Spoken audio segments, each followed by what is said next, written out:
Legs Media. You know what to do. Hit the like button, subscribe to the channel. Thanks. We got lots of stuff coming up. Once again, my friend,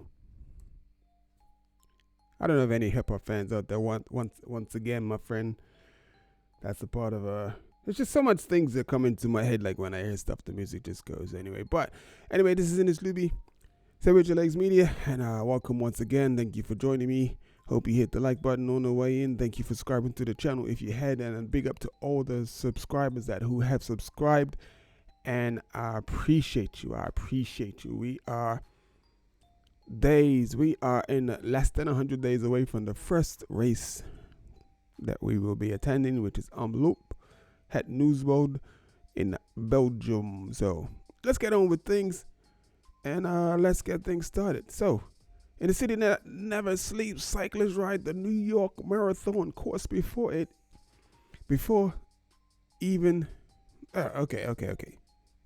In the city that never sleeps, cyclists ride the New York Marathon course before runners even line up. My goodness, what was so hard about that, Ms. Luby, to read that?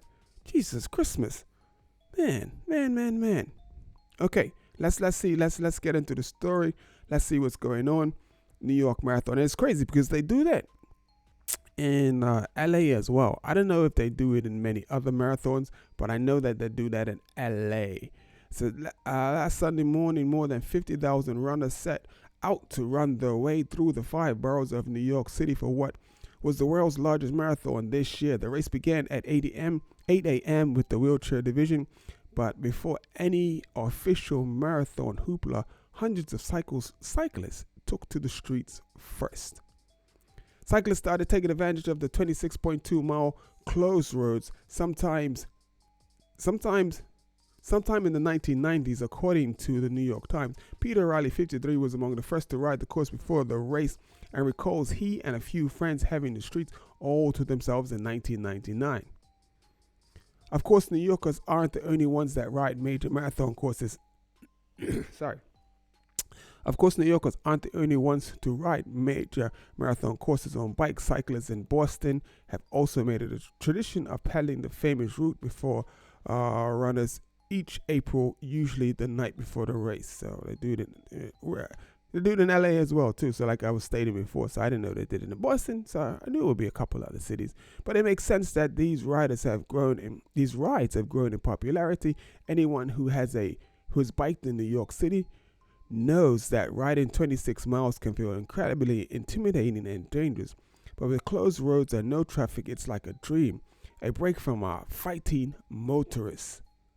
Groups usually gather at the Bay Ridge Dunkin' Donuts to ride as much of the Verrazano Narrows Bridge as possible, but then they trace the entire race course as the sun rises in an attempt to be in Central Park before the first athlete begin the official race.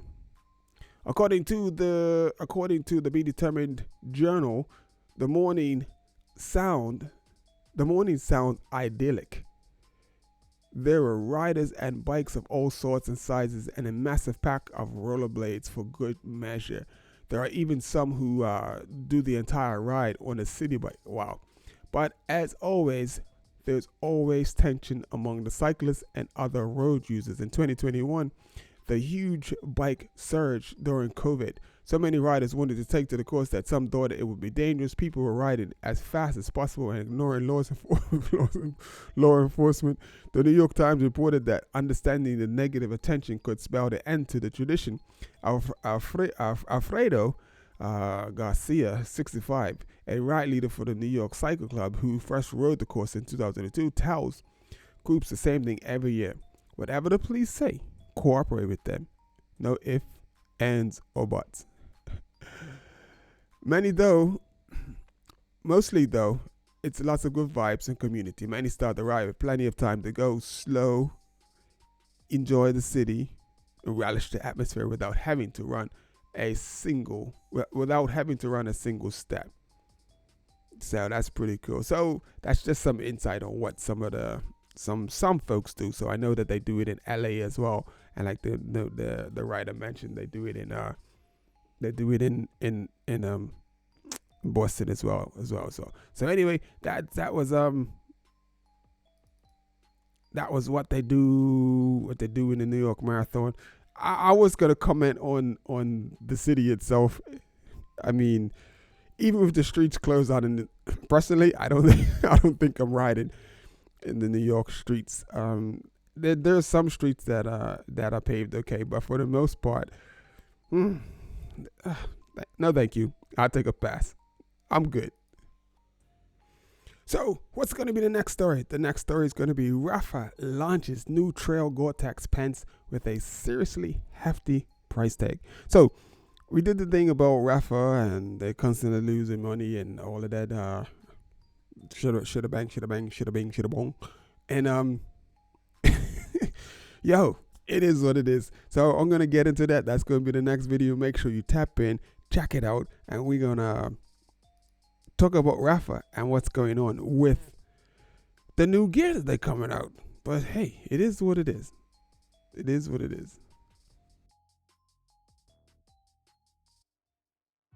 The name holds a story, a message of inspiration and empowerment.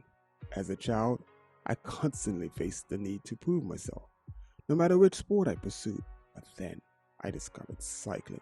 It became my answer to skeptics who doubted my abilities.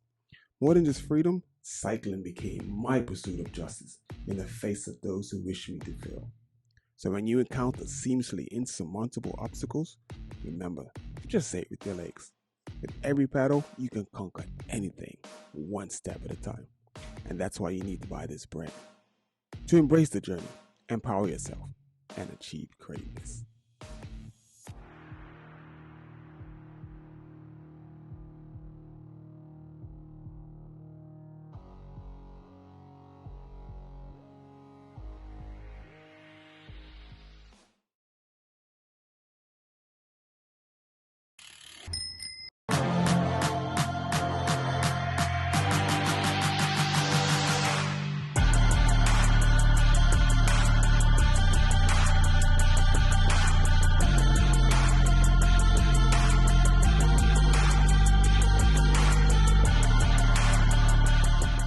Seven Year Legs Media, you know what to do.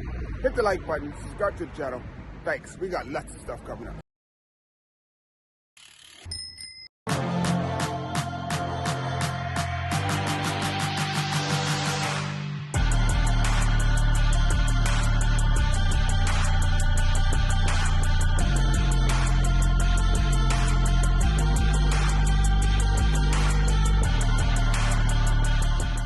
Seven Year Legs Media, you know what to do. Hit the like button, subscribe to the channel. Thanks, we got lots of stuff coming up.